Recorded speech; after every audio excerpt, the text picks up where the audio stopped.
Hey guys, so I have a more serious video for you today, and if you see me looking down, it's because I have outlined what I want to say, which is something that I never do.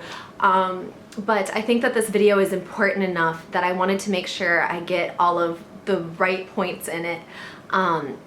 This video was supposed to be a fast fashion haul, basically a collective haul over the past 3 months of things that I bought for really cheap prices. But last night I watched The True Cost, which, if you haven't heard of it, it's a documentary about the impact that the fashion industry has on our world. And it follows sweatshop workers through their daily life, what kind of conditions they work in, who they work for, and why they work in those conditions. And though I knew a little bit about this before, I didn't fully educate myself to this point, to the point that I feel like I'm educated now, and I'm still just on the beginning of the journey that I'm about to embark in and I'm about to tell you about. But it showed the lives of these workers in Cambodia, in Burma, in basically all of India, and these workers have fought for better conditions, and they have been sharing stories in this documentary about being locked in their sweatshops and beat by the owners when they tried to unionize and tried to ask for a higher wage, which, by the way, their wage is like $10 a month. Okay, and I understand that they do not work in the US, their cost is different than the US, but that is still a wage that no one should be expected to live on. And more than that, it's the conditions that they work under. It's them asking for respect and to be seen as humans, which I don't think is too much for anyone to ask. In Cambodia, they recently had a peaceful protest against how they are treated in the sweatshop industry, and police opened fire on them. Right? So we can't sit here and rationalize this, or I can't sit here and rationalize this, which is what I was doing before, as these countries are being provided jobs. Because, yeah, they've been provided jobs, but the jobs they're doing kill so many of these sweatshop workers. There are so many accidents because the buildings aren't up to code, and the US and other Western countries with these fast fashion shops find the places in the world where the people are the neediest, where the government is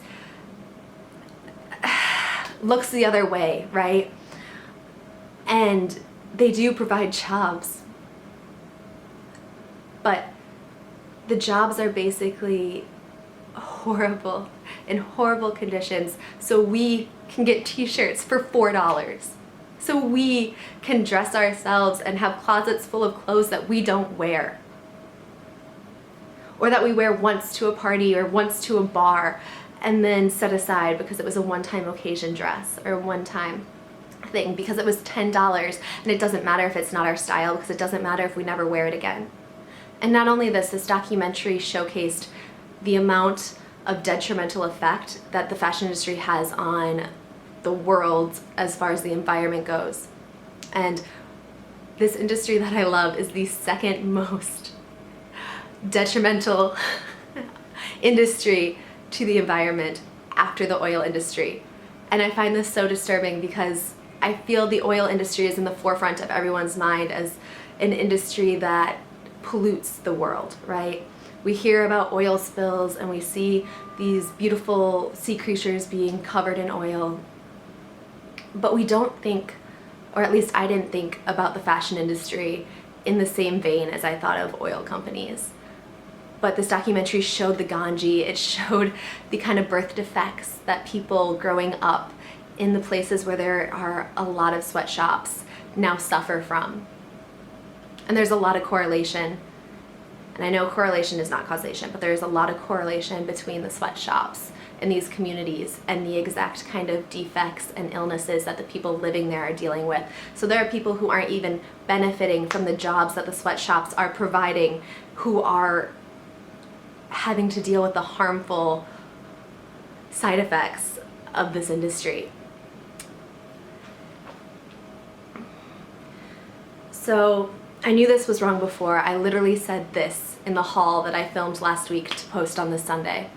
I bought in Shanghai because they have a Forever 21, and I like cheap things sometimes, even though I know I shouldn't shop at Forever 21, but they have one. And I went in and I bought a couple things. Yeah. And I couldn't rightfully post that haul because I can't in the right mind endorse this anymore. And so, I don't know, I teach my students a lot to be global citizens. I am someone who was raised in Iowa in the US, right? But now I live in China, and it's made me understand the issues of lots of different places and how we need to work together across country borders, across continents, to fix the world, basically, to fix the issues and understand the issues that we're having are all interconnected at this point. And I can't rightfully say that, oh, I don't see you, Burma, I don't see you Cambodia, I don't see you, China, right? I can't say that anymore. Just because you're different than me means that I can distance myself from you, from your pain. And I can't justify paying less for your pain. Like, it's not worth it to me. I would rather dress like a 3-year-old made my clothes. I would rather wrap a towel around myself and go out than have someone die for what I'm wearing. And the thing is, it has happened. I have blood on my hands. I have blood on my hands because I didn't educate myself. I have blood on my hands because I refused to see the truth and because I made excuses. So I decided last night, as I was crying at this video, or at this documentary, that I was going to make a plan to have a more sustainable wardrobe, both for the environment of this earth and for the people on it. And what I decided to do is obviously not buy from these fast fashion places anymore. And it was a hard decision for me, right? And it's especially hard now because I'm telling you, and so now I have to hold myself to it. And that's part of the reason I'm doing this video. And it shouldn't have been a hard decision, right? It shouldn't have been a hard decision at all. And one of my main factors on why it was a hard decision was I was nervous that my personal style was going to suffer. That's so dumb. My personal style, though it does mean everything to me as far as showing who I am on the inside, on the outside, right? It's not worth someone's life. It's not worth defiling another human being. It's not worth defiling the Ganges. It's not worth defiling our earth.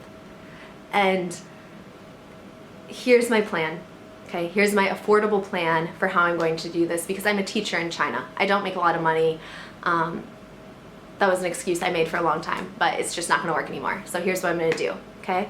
So I'm going to keep thrifting. If I thrift, I can buy any brand that I like, because I found out from this documentary that while we recycle a lot of our clothing, and that's a really good thing to do, there's a lot of good companies out there who resell clothing. The clothing they can't sell goes to landfills. And now landfills have more clothing in them than anything else. And a lot of it's not biodegradable, okay? So even though you're trying to recycle your clothes, or I'm trying to recycle my clothes, I have to be more mindful about what I purchased in the first place. Okay, so I can thrift whatever I want. Okay, if it's secondhand, I can buy whatever it is, whatever brand, doesn't matter what's on the tag. I am going to design my own clothing. This is something that I've been meaning to do forever, and I don't really have the technical skills to do, but like I said, I would rather be out in the world in a dress with a not perfectly straight hem than be out in the world in a dress that someone who hated their life made, right? Who hated their work life, who deserve better conditions and was not treated like a human being. There are a lot of tailors here in China who work at pretty good prices, but again, like the prices are, it's like $50 for them to make a dress or something like that. So it's standard by the Chinese income. So I'm going to use tailors and have pieces tailor-made. Again, I would rather pay more for the fabric, more for the work, than to not feel right about what has gone into producing my clothing. I am going to buy from designers who use sustainable methods and ethical methods to make their clothing, because I want to support that. I want to support them supporting people, basically, and the planet. And yes, those designers are a little bit more. I did a lot of research last night. I'll show you some of the pieces in my shopping cart online right now.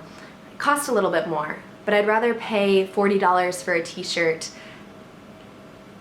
That's, I don't know, it's just, I'll have less, right? I won't have my closet full of things. I won't go shopping every day, but I'll be very mindful about what I buy. Everything I buy, I'll love. And even if I'm looking at that from a wardrobe perspective instead of a world perspective, I can create a sustainable wardrobe. I can create less, have less clutter in my wardrobe, and love it more. Not only because of where it came from, because of the pieces I have are high quality. I can wear them for years instead of wearing them for months before they get holes in them.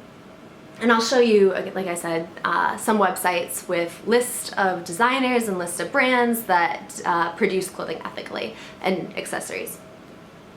I'm also going to keep wearing the clothing that I have from those fast fashion brands. I did consider trying to completely purge it from my wardrobe because as a blogger, vlogger, whatever, I do take pictures in my clothing and then put it out there for the world to see, and I think in a way that shows that I am behind those kind of stores.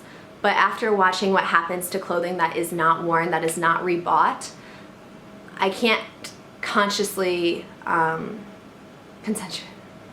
can't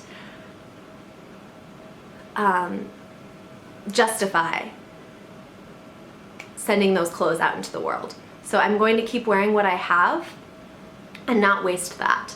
But I am going to be adding ethically designed pieces to my wardrobe as I go, and hopefully eventually it will be a completely sustainable wardrobe. Alright, so after I finished the documentary, the logical first place to go was The True Cost. So that was the name of the documentary, and their website is truecostmovie.com, and I will link this all down below. But the really awesome thing about this site is under the Learn More tab, there's a Buying Better subcategory. And here it talks about brands they love, which are brands that are transparent in the fashion industry. So I went through and I actually stayed up most of the night clicking through these, finding substitutes to a lot of the brands that I currently buy from. So Reformation was my favorite of all of the options that they gave me. And in my bag right now is this jumpsuit. I love the lines. I think it's gorgeous. Very modern, very simplistic. And here we have so much information about it, which is really ideal. And then Etsy is an excellent site because it is an artisan site. So it's kind of quintessentially ethical. No sweatshops, nothing like that. This dark mood ring is gorgeous. Very on trend with that marble, and it's about $70. I'm connected to either Japan or Hong Kong for Wi-Fi right now. Then we have the Exterior Story Bangle by Article 22. I found this at Madavanti. I'm not sure if I'm saying that right, but you guys can read this story. It's really incredible, and it's a gorgeous bangle. They come in different sizes, which us with particularly small or particularly large wrists will appreciate. And again, they're incredibly transparent about where the bangle has come from.